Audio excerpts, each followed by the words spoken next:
Nafasku menciptakan kasih, menciptakan kasih. Ajarku berdiam dekat di hatimu, ajarku berdiam dan ajarku berdiam dekat di hatimu.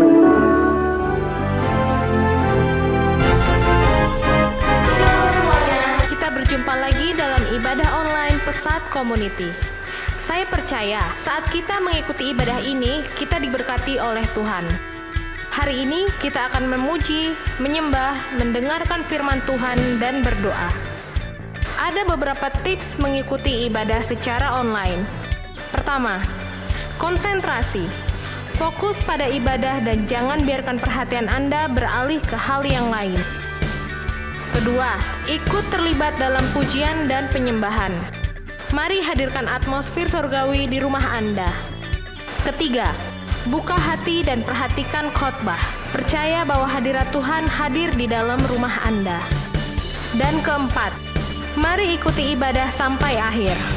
Jadikan rumah kita sebagai rumah ibadah.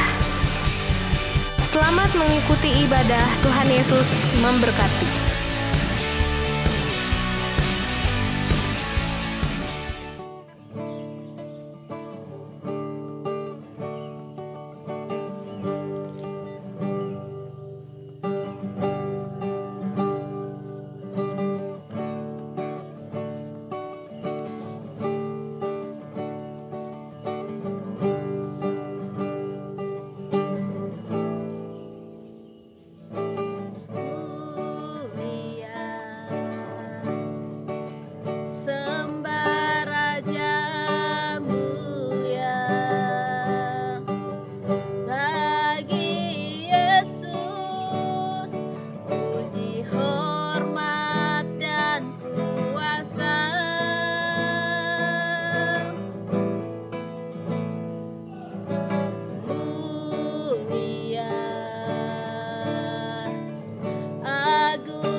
betapa baiknya Engkau di dalam hidup kami. Terima kasih untuk kesempatan ini.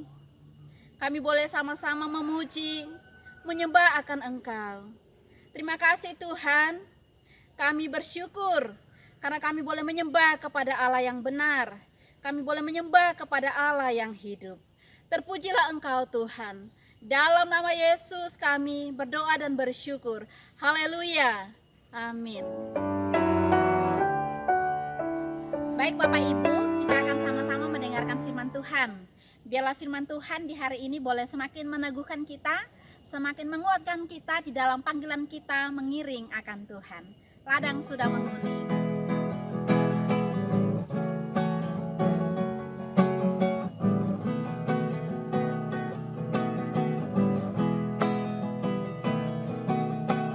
Ladang sudah menguning, itulah firman Tuhan, menuai jiwa-jiwa, itulah panggilannya, memuridkan bangsa-bangsa adalah perintahnya, menjangkau generasi, itulah tugas mulia. Ladang sudah menguning, itulah firman Tuhan, menuai jiwa-jiwa, itulah panggilannya, memuridkan bangsa-bangsa adalah perintahnya, menjangkau generasi, itulah tugas mulia.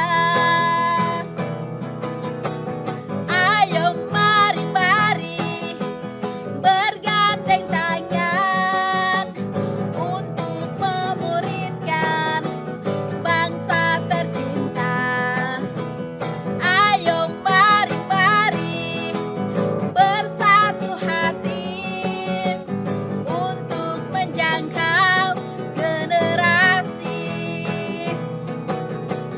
Ayo mari-mari bergandeng tangan untuk memuridkan bangsa tercinta.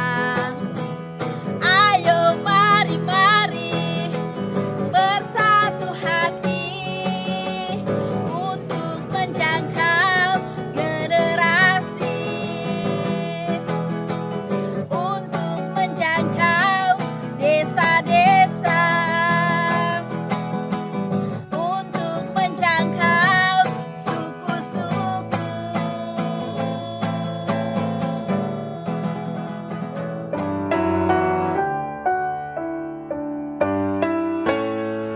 Shalom, salam sejahtera bagi Bapak, Ibu, Saudara sekalian yang dikasihi Tuhan. Bapak, Ibu yang melayani bersama Pesat di seluruh Indonesia. Pagi hari ini kita mengucap syukur untuk kasih anugerah Tuhan dan rahmat Tuhan yang baru setiap hari. Tema firman Tuhan pada pagi hari ini adalah membangun mental anak yang sehat. Kita tahu bahwa orang tua sebenarnya adalah pakar sejati mengenai anak. Orang tua adalah pakar sejati dalam pengertian orang tualah yang justru mengenal anak-anak mereka. Dan sering orang tualah yang pertama mengetahui adanya perubahan dalam perilaku anak-anak mereka. Kita lihat misalnya cerita umum yang sering terjadi di sekitar kita. Angga adalah anak yang bahagia, dia punya teman, berhasil di sekolah, dan bergaul dengan saudara atau teman dan orang tuanya di rumah. Itu satu kondisi yang normal, bukan? Tetapi dalam beberapa bulan terakhir ibunya memperhatikan bahwa Angga ada nampak perubahan-perubahan dalam hidupnya. Dia mudah tersinggung, dia menarik diri atau mengisolasi diri, dan sepertinya tidak menikmati hal-hal yang dulu ia sukai, seperti bola, menggambar, atau hanya nongkrong di depan televisi. Orang tuanya khawatir tetapi tidak tahu harus berbuat apa. Jadi kita akan bertanya, apakah kita melakukan sesuatu yang salah sebagai orang tua, atau apakah sesuatu yang dramatis terjadi pada anak kita? Atau yang ketiga, apakah ini masalah kesehatan mental? Kisah Angga ini adalah satu dari 4 orang yang mengalami kondisi kesehatan mental selama hidup mereka. Menurut penelitian, setengah dari kondisi ini dimulai sebelum usia 14 tahun dan 75% sebelum usia 26. Ini berarti bahwa sebagai pakar sejati, orang tua mencegah hasil kesehatan mental yang negatif itu perlu melihat sejak dini kesejahteraan emosi anak-anak secara keseluruhan. Salah satu cara yang dapat dilakukan orang tua untuk melakukan hal ini adalah dengan menciptakan lingkungan keluarga yang membantu anak-anak untuk tumbuh sehat mental. Apa sih tujuan kesehatan mental anak? Sesuai dengan Alkitab, anak-anak yang kuat secara mental itu siap menghadapi tantangan dunia. Mereka mampu, yang pertama, menyadari persoalannya, yang kedua, bangkit kembali dari kegagalan, dan yang ketiga, mengatasi kesulitan dengan sendiri, tapi tetap dengan bersandar kepada kebenaran firman Tuhan. Contoh yang sering kita tahu tentang perumpamaan anak yang terhilang, Lukas pasal 15. Seorang anak yang meminta sebagian warisannya, kemudian menghamburkan uang, akhirnya dia jatuh miskin, kemudian akhirnya dia bekerja menjadi pembantu dan hanya makan hasil sisa makanan untuk ternak. Akhirnya dia menyadari kondisinya dan dia mengingat kepada bapaknya. Sungguh alangkah baiknya kalau dia keluar dari persoalan dan kemudian dia berhasil melewati persoalan itu. Pagi hari ini kita melihat sejauh mana outcome yang akan kita capai bersama, apa yang kita harapkan mengenai kesehatan mental anak. Yang kita harapkan adalah mental anak-anak semakin kuat secara tangguh atau resilience, dan mereka memiliki keberanian dan kepercayaan diri untuk mencapai potensi penuh mereka di dalam anugerah dan cinta kasih Tuhan. Berbicara soal kesehatan, sebagai orang tua, kebanyakan secara rutin membawa anak ke pemeriksaan kesehatan untuk mendapatkan imunisasi, menawarkan makanan bergizi agar ia tetap sehat, dan membaca banyak buku untuk mengembangkan kosakatanya. Namun seberapa sering orang tua berpikir tentang cara menjaga kesehatan mental anak? Kesehatan mental seorang anak itu sama pentingnya dengan kesehatan fisiknya. Karena kesehatan mental mempengaruhi emosi, proses berpikir atau kognisi, perilaku, dan persepsi. Di penelitian tadi mengatakan bahwa diperkirakan 1 dari 4 anak mengalami gangguan mental pada tahun tertentu. Dan untuk dapat mencegahnya, orang tua dapat mengambil langkah-langkah untuk membantu menjaga anak secara mental sesehat mungkin. Nah, salah satu hal yang terbaik yang dapat orang tua mulai lakukan untuk menjaga kesehatan mental anak adalah menjaga kesehatan mental masing-masing orang tua sendiri. Antar pasangan, orang tua tidak hanya akan memodelkan kebiasaan yang meningkatkan kesehatan mental, tetapi orang tua juga akan menciptakan lingkungan yang sehat untuk anak. Ketika orang tua memiliki masalah kesehatan mental yang tidak disadari dan tidak diobati, maka anak-anak adalah risiko pertama yang berdampak kepada mereka yang akan jauh lebih besar terkena penyakit mental ketika kedua orang tua memiliki masalah kesehatan mental. Penyakit mental orang tua tidak diobati itu dapat membuat kehidupan keluarga tidak konsisten atau tidak dapat diprediksi. Ini juga dapat mempengaruhi kemampuan orang tua untuk mendisiplinkan anak-anak dan dapat mengganggu hubungan antar pasangan. Hal itu berdampak pada kesejahteraan psikologis anak. Kita lihat contohnya mengenai kisah Imam Eli. Eli adalah seorang imam yang berbakti, tetapi Eli adalah contoh orang tua yang cacat. Ia seorang pelayan di rumah Tuhan, tetapi ketidakpeduliannya sebagai orang tua, sebagai ayah, tidak hanya menyebabkan kejatuhan anak-anaknya, tapi juga pada anaknya sendiri. Penelitian menunjukkan ketika orang tua menerima terapi atau pengobatan untuk mengatasi penyakit mental, maka gejala anak-anak yang memiliki gangguan mental akan membaik. Gangguan mental ditandai dengan terganggunya emosi, proses berpikir, perilaku, dan persepsi. Apa yang dapat diukur atau dinilai dari gangguan mental ini? Kita bisa lihat penampilan dari anak, tingkah laku anak, postur, sikap, cara berpakaian, cara bicara, dan pemilihan bahasa. suasana hati anak, ekspresi wajah anak, bagaimana dia berrelasi dengan orang lain, dan juga bagaimana anak memiliki daya nilai sosialnya. Jadi berbicara mental anak tidak bisa lepas dari emosi dan kejiwaan anak. Kita melihat perubahan-perubahan mental yang terjadi sebagai akibat kalau kita melihat itu indikasi gangguan mental anak. Yang pertama, kita melihat perubahan cara berpikir, yaitu change in thinking. Kita bisa melihat hal-hal seperti mengatakan hal-hal negatif tentang diri mereka sendiri atau menyalahkan diri sendiri untuk hal-hal di luar kendali mereka. Bisa aja kesulitan berkonsentrasi, pikiran negatif yang sering. Kita bisa lihat perubahan kinerja di sekolah. Apa yang kita bisa lihat perubahan-perubahan secara perasaan mereka, change in feelings. Anak-anak akan memiliki reaksi atau perasaan yang tampak lebih besar dari situasi. Tampak sangat tidak bahagia, khawatir, bersalah, takut, mudah tersinggung, sedih, atau bahkan marah. Nah, paling yang menyedihkan adalah merasa tidak berdaya, putus asa, kesepian, dan bahkan merasa dirinya ditolak. Perubahan perilaku bisa kita lihat, change in behavior, anak yang memiliki gangguan mental. Ingin sering sendirian, menangis dengan mudah, menampilkan kurang minat atau menarik diri saat olahraga, permainan, atau aktivitas lain yang biasanya mereka nikmati. Bisa saja reaksi berlebihan atau ledakan kemarahan, atau air mata yang tiba-tiba terjadi atas insiden kecil. Bisa aja anak tampak lebih tenang dari biasanya, justru kurang energik malah. Kesulitan bersantai atau kesulitan tidur, menghabiskan waktu untuk melamun, atau kembali ke perilaku yang kurang matang, kesulitan bergaul dengan teman. Bisa kita lihat juga perubahan fisik dari anak yang mengalami gangguan ini, yaitu sakit kepala, sakit perut, sakit leher, atau sakit nyeri pada umumnya.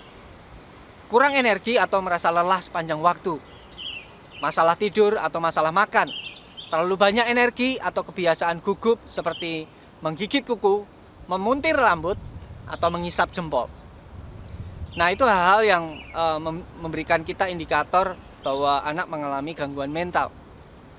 Nah, pagi ini kita akan membahas apakah firman Tuhan berbicara tentang kesehatan mental anak sebagai suatu hal yang prioritas. Nah, jika iya, mengapa firman Tuhan menempatkan kesehatan mental anak sebagai suatu hal yang sangat penting? Dan bagaimana kita membangun kesehatan mental anak sesuai dengan firman Tuhan? Kita lihat realitas gangguan mental di sekitar kita, bahkan kita sebagai orang Kristen. Gangguan mental anak bisa sangat terjadi dalam keluarga Kristen. Meskipun anak cukup rutin pergi ke gereja, belajar di lingkungan sekolah Kristen sekalipun, bahkan orang tua sebagai aktivis di gereja. Bisa aja lingkungan yang sama, itu tidak berarti bahwa masing-masing anak akan menjawab dengan cara yang sama. Atau meskipun belajar tentang kesehatan mental anak nih, suatu pendekatan yang sama dalam penanganan masalah mental anak tidak akan berhasil diterapkan bagi setiap anak. Kita contoh lihat realitas kisah di Alkitab. Beberapa kasus di Alkitab tentang respon yang berbeda terhadap pengajaran dan lingkungan yang sama terjadi dalam keluarga. Misalnya Kain dan Habel. Kisah Kain dan Habel itu sebenarnya persoalan mengenai gangguan mental responsibilitas, berbicara soal tanggung jawab. Yang kedua, kisah Yakub dan Esau, gangguan mental self-belonging atau rasa dimiliki dan memiliki. Ini sebagai dampak favoritisme dari orang tua. Dan kisah yang ketiga kita bisa lihat contohnya adalah anak-anak Daud, yaitu Absalom dan Salomo. Mereka mengalami masalah gangguan mental self-kompetensi atau rasa berdaya guna diri. Nah, dari semua contoh-contoh bahkan di dalam Alkitab, sebenarnya akar masalah gangguan mental itu apa? Yaitu akibat manusia jatuh dalam dosa mengakibatkan bocornya kebutuhan dasar manusia. Apa saja kebutuhan dasar manusia? Secara Alkitab, saya akan merinci ada 3 kebutuhan dasar manusia. Yaitu yang pertama, sense of belonging, rasa dimiliki atau memiliki. Jika hal ini kurang, lack atau bocor, efeknya apa? Rejection, penolakan. Bayangkan kalau anak tidak merasa dimiliki atau memiliki hubungan antara orang tua dan anak, yang paling parah adalah rejection. Yang kedua, kebutuhan dasar manusia adalah sense of competence. Sense competence itu berbicara soal rasa berdaya guna.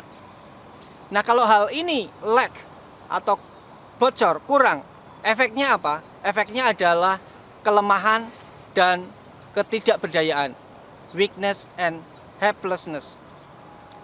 Yang ketiga adalah sense of worthiness, rasa berharga. Nah, kalau ini tidak dipenuhi atau lack atau bocor, efeknya apa? Yaitu guilt and shame, merasa bersalah dan malu. Kita akan melihat satu demi satu kebutuhan dasar manusia sesuai dengan Alkitab. Kisah-kisah contoh-contoh di Alkitab. Yang pertama adalah tadi sense of belonging, rasa dimiliki atau memiliki. Kalau itu lack atau kurang atau bocor, efeknya adalah rejection.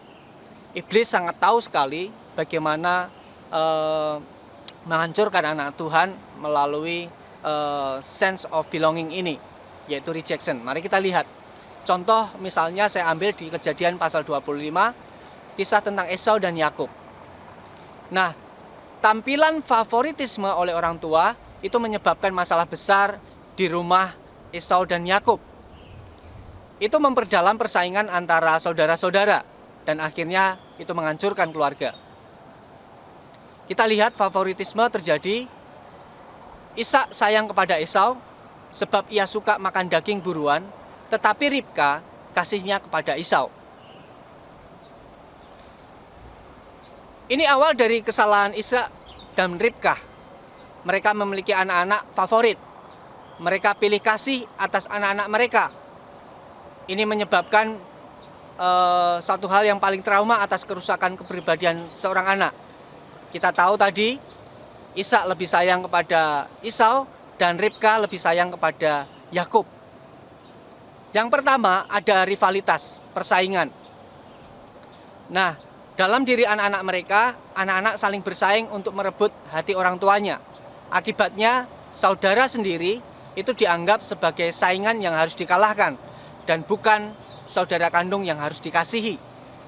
Yang kedua, dari adanya favoritisme dalam keluarga, itu ada rasa tidak aman dalam diri anak-anak. Anak jadi terbebani untuk bertindak sesuai dengan harapan orang tua. Anak tidak bisa jadi dirinya sendiri, tetapi jadi robot yang hanya ingin menyenangkan hati orang tua saja. Ada egoisme terselubung dalam kisah itu. Favoritisme itu berakar pada sikap egois dari orang tua.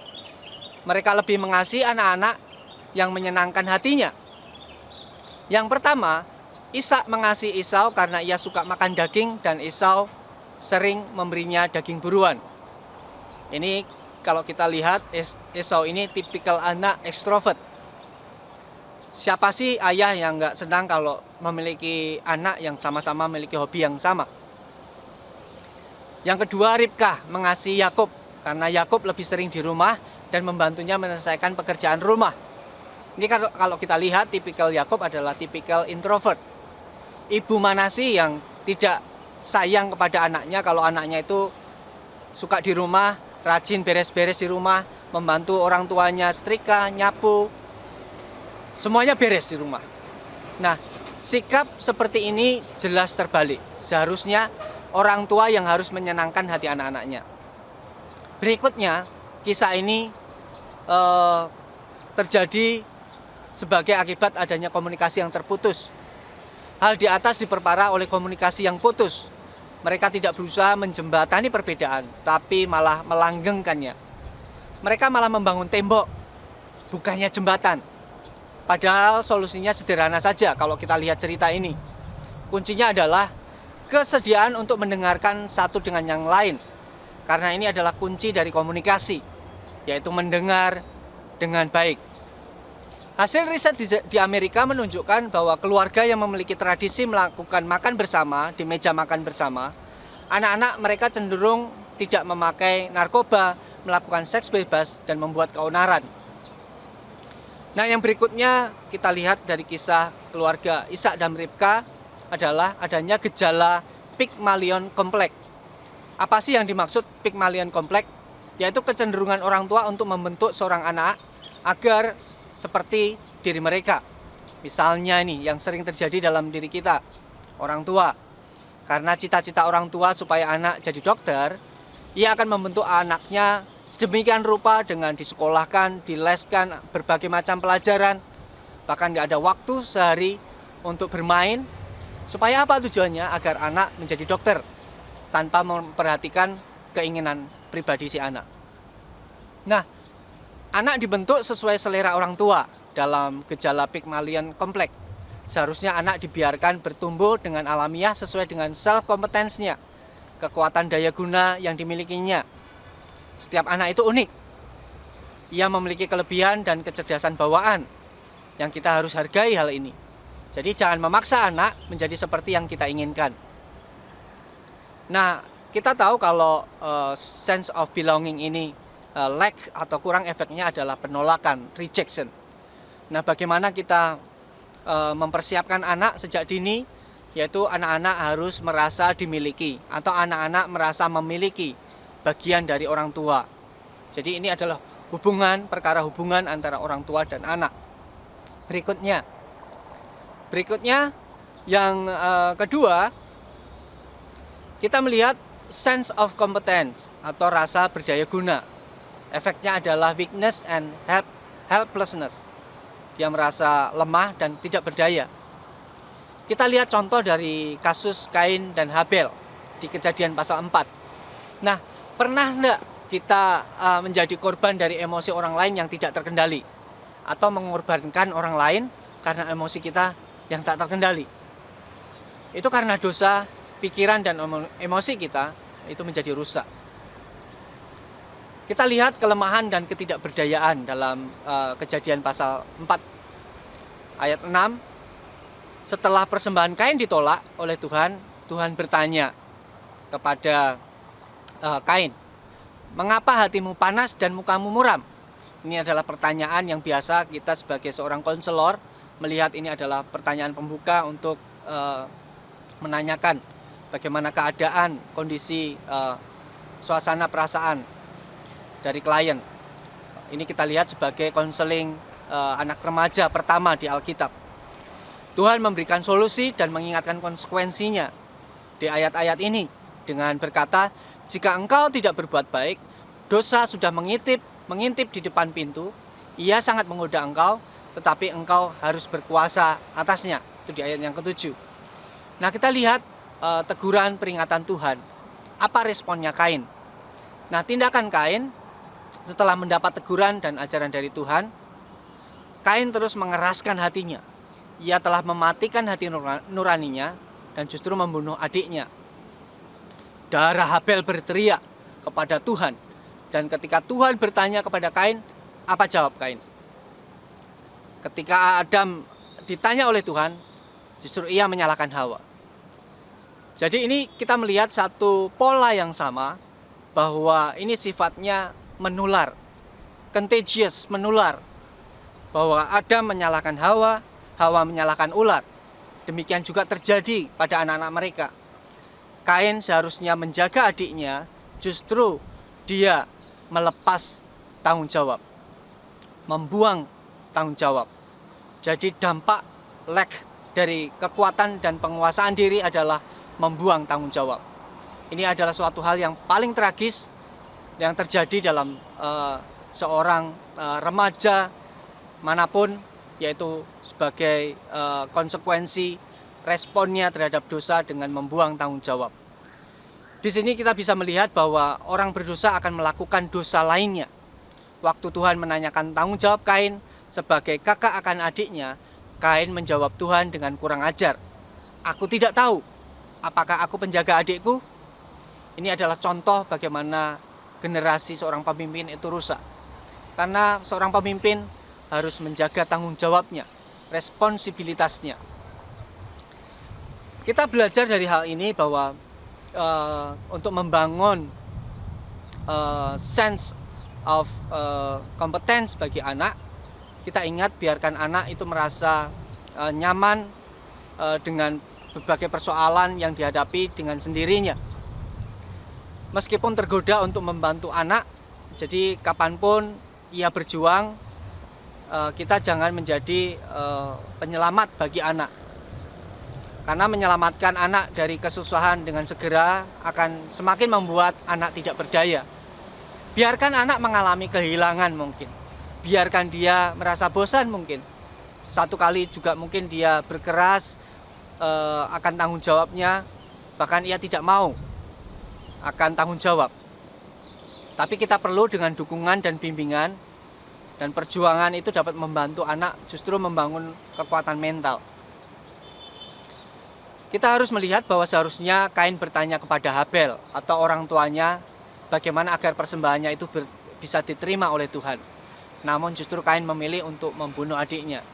Nah, kita sebagai orang tua harus melibatkan anak dalam setiap kegiatan dan mendorong dia untuk bekerja keras untuk menjadi lebih baik. Ajari anak bahwa kesalahan adalah bagian dari proses belajar, sehingga anak tidak merasa bersalah dan malu tentang kesalahan yang dilakukan. Sesekali kita memberikan ruang untuk mengizinkan konsekuensi alami ketika hal itu masih aman untuk terjadi dan dibicarakan dengan anak dengan cara menghindari mengulangi kesalahan yang sama di lain waktu. Ini adalah mengevaluasi kesalahan.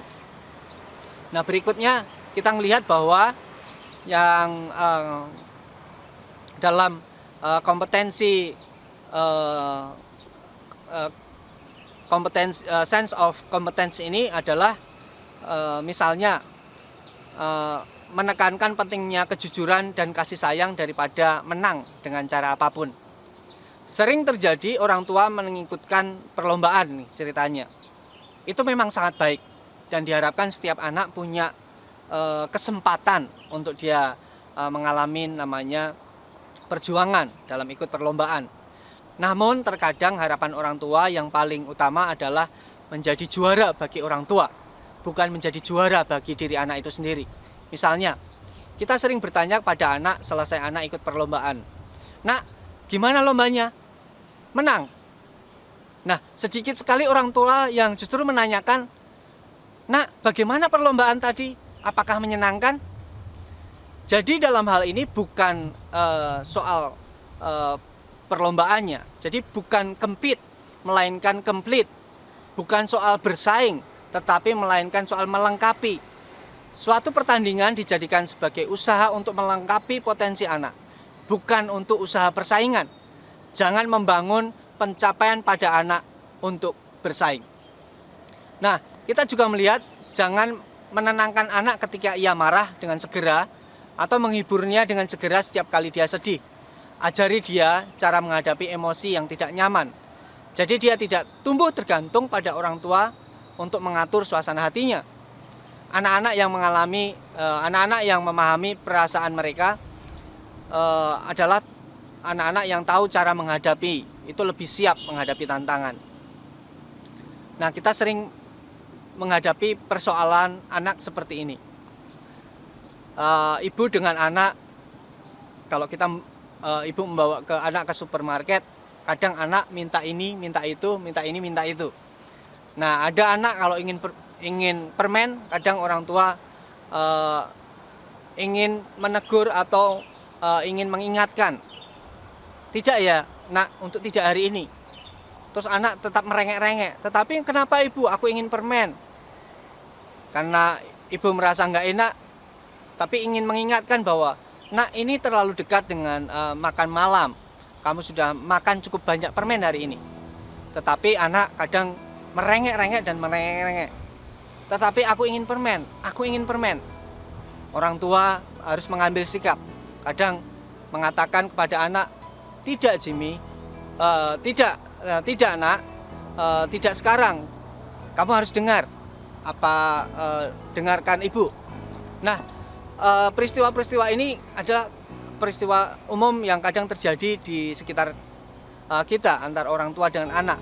Ini yang disebut dengan temper tantrum.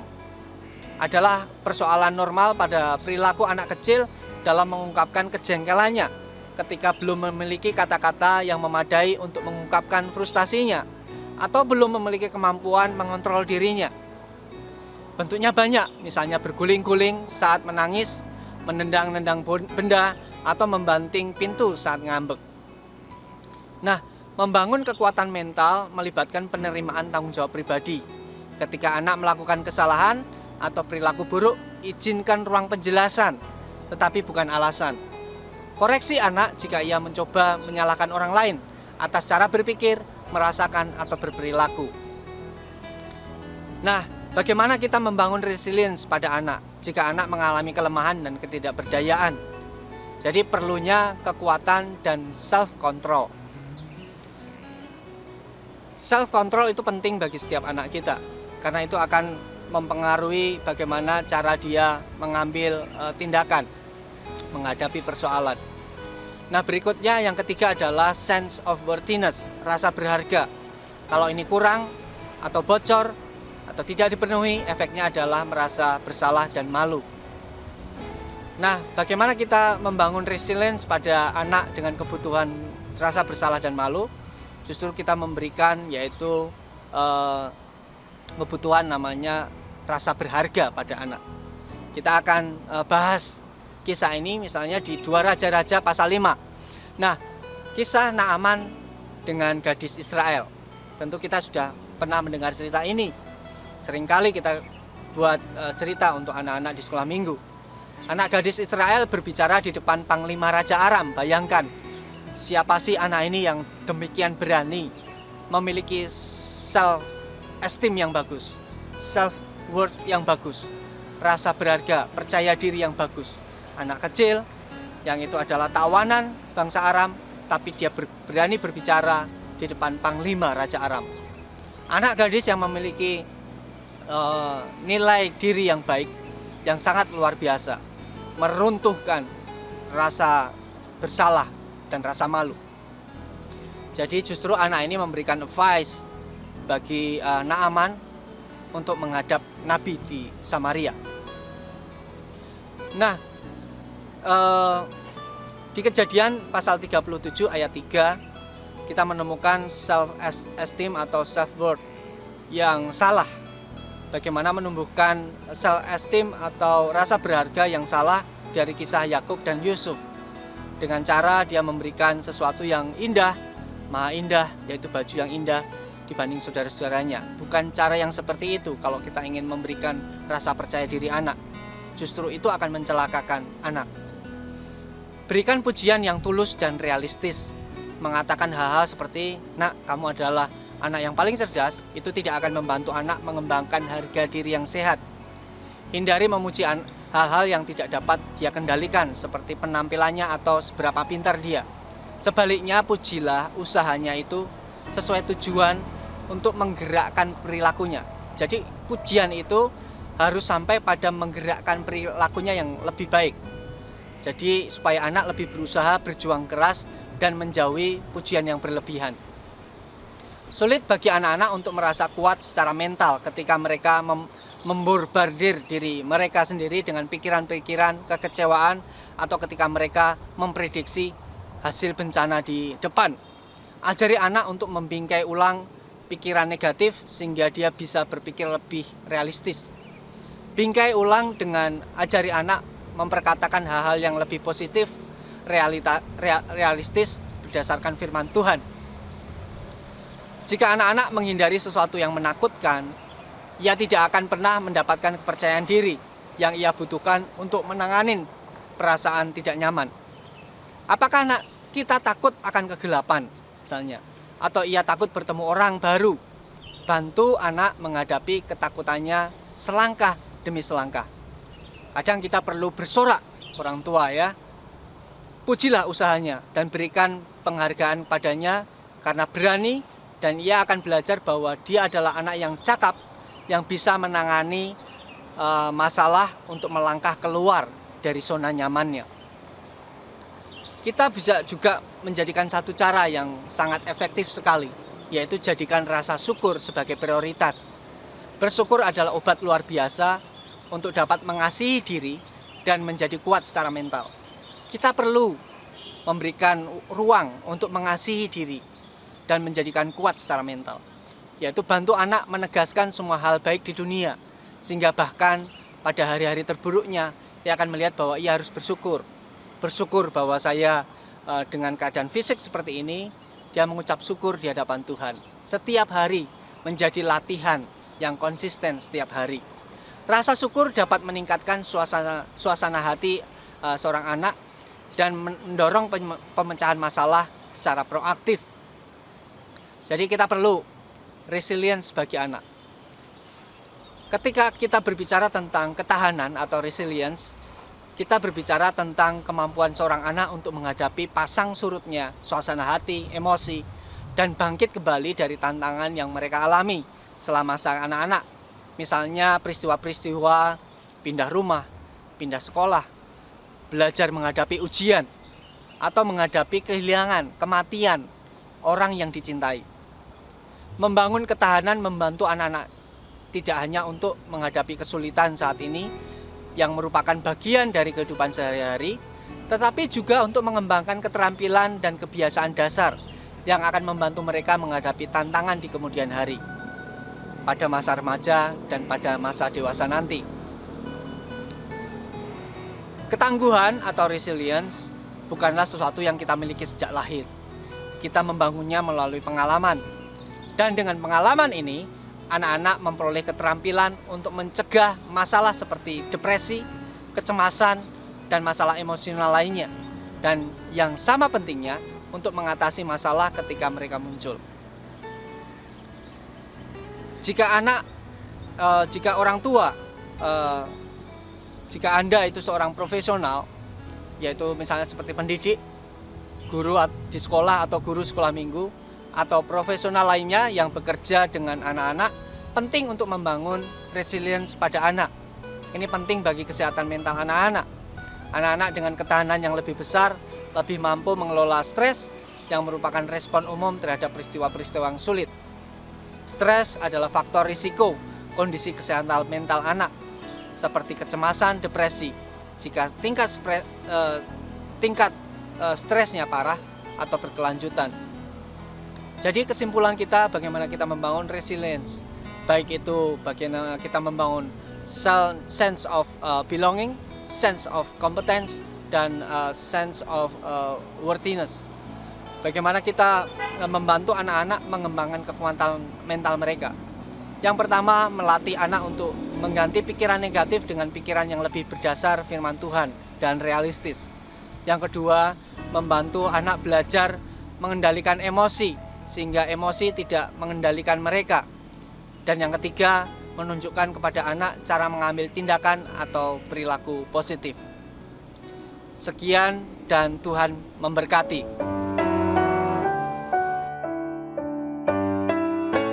Ya, kita akan sama-sama bersyafaat pada hari ini. Terlebih dahulu kita akan menaikkan satu pujian doa Yabes.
Bapak Ibu Saudara yang kasih dalam nama Tuhan Yesus, saya percaya kita semua diberkati oleh kebenaran firman Tuhan yang sudah kita dengarkan hari ini. Saatnya kita akan berdoa, mari kita bersatu di dalam doa. Bapa dalam surga, terima kasih, kami bersyukur buat kebaikan-Mu Tuhan, memberkati ibadah kami pada hari ini yang sudah dilaksanakan oleh pelayanan Desa Terpadu yang ada di tengah bangsa ini Tuhan. Secara online kami boleh beribadah bersama-sama dengan seluruh keluarga besar Pesat yang ada di tengah bangsa ini. Kami bersyukur Tuhan, Engkau sudah memberkati hamba-hamba-Mu yang sudah melayani hari ini, baik yang melayani pujian, musik, dan bahkan kebenaran firman Tuhan yang kami terima, merupakan kekuatan baru bagi kami sehingga membuat kami boleh dikuatkan dan diteguhkan di masa-masa yang sulit seperti sekarang ini. Kami tahu bahwa Tuhanlah yang menjadi gunung batu kami dan tempat kami berlindung dan bahkan perteduhan kami, dan Engkau yang menjadi sumber kekuatan bagi kami Tuhan. Terima kasih, penghiburan yang daripada Tuhan senantiasa hadir di dalam setiap kehidupan kami. Di masa-masa yang sulit sekalipun kami tetap boleh mengucap syukur di hadapan Tuhan. Kami bersyukur Tuhan untuk bangsa dan negara kami yang Tuhan terus boleh memulihkan keadaan bangsa ini, baik secara ekonomi, sosial, politik, budaya.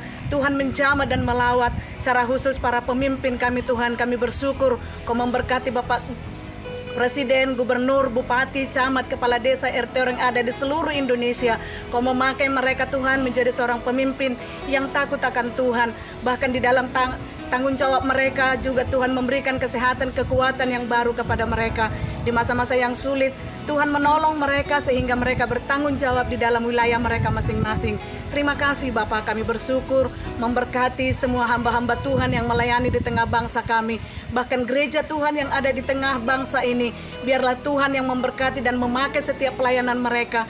Baik mereka yang melayani di desa, di kota, di pedalaman sekalipun, Tuhan mengurapi mereka. Para hamba Tuhan, misionari juga Tuhan berkati mereka. Terima kasih Bapak, kami juga berdoa dan bersyukur untuk pelayanan Desa Terpadu yang ada di tengah bangsa ini. Dari Sabang sampai Merauke yang boleh kami layani, di 23 provinsi yang boleh kami layani Tuhan. Kami bersyukur Tuhan memberkati semua jiwa-jiwa yang Tuhan percayakan kami layani, baik anak-anak yang di desa, di kota, di pedalaman sekalipun, bahkan mereka dari tingkat usia TK, SD, SMP, SMA, dan bahkan mereka yang ada di perguruan tinggi STHK. Kami bersyukur Tuhan terus memberikan pertumbuhan secara kognitif dan afektif mereka, bahkan moral mereka diperbaharui di dalam Kristus. Terima kasih untuk keluarga mereka Tuhan yang terus boleh menunjang pelayanan ini. Kerjasama yang baik boleh terjalin di dalam nama Tuhan Yesus. Kami menyerahkan seluruh komunitas Pesat ke dalam tangan-Mu, dari para pemimpin kami, para direktur, manajer, dan bahkan mereka para supervisor dan semua guru TK yang ada. Tuhan memberkati mereka dalam tanggung jawab masing-masing. Terima kasih Tuhan, apapun yang Tuhan percayakan untuk kami kerjakan, biarlah kami boleh mengerjakan dengan sukacita yang daripada Allah. Dan kami berdoa juga para dokter yang ada di tengah bangsa ini Tuhan, di masa-masa sulit seperti saat ini. Kami berdoa buat mereka yang melayani para pasien COVID saat ini Tuhan, yang ada di setiap rumah sakit. Kau menolong mereka sehingga mereka boleh melayani dengan baik. Bahkan tutup bungkus mereka dengan kuasa darah-Mu, sehingga tidak ada satu virus pun yang berjangkit kepada mereka, tetapi mereka memiliki kesehatan yang prima untuk melayani setiap pasien. Terima kasih untuk semua para pasien Tuhan. Tuhan tolong mereka, berikan penghiburan sehingga mereka tetap boleh memiliki pengharapan daripada Tuhan bahwa mereka akan disembuhkan di dalam nama Tuhan Yesus. Terima kasih Bapak, kami bersyukur memberkati semua pelayanan yang ada di tengah bangsa ini yang dikerjakan oleh anak-anak Tuhan, baik mereka sebagai tenaga medis, para guru, dan bahkan para ilmuwan yang lain Tuhan, untuk menemukan apa yang menjadi kebutuhan di tengah bangsa ini. Tuhan tolong mereka semuanya di dalam nama Tuhan Yesus. Terima kasih Bapak, kami bersyukur menyerahkan bangsa dan negara kami ke dalam tangan-Mu, dan seluruh pelayanan kami hanya di dalam tangan-Mu kami boleh berkarya. Di dalam nama Tuhan Yesus kami berdoa, dan semua keluarga-keluarga kami Tuhan, dimanapun mereka berada, Tuhan memberkati dan bahkan membuat segala usaha dan pekerjaan mereka berhasil. Juga para sponsor donatur kami berdoa buat mereka Tuhan, berkati di dalam setiap usaha dan pekerjaan mereka di masa sulit sekalipun. Biarlah Tuhan yang menjadi penghiburan dan yang menjadi sandaran mereka, sehingga mereka tetap memiliki pengharapan kepada Tuhan. Pulihkan segala pekerjaan dan usaha dan pelayanan mereka, bahkan keluarga mereka juga diberkati oleh Tuhan. Terima kasih Bapak, kami bersyukur. Di dalam nama Tuhan Yesus kami berdoa dan bersyukur. Haleluya. Amin.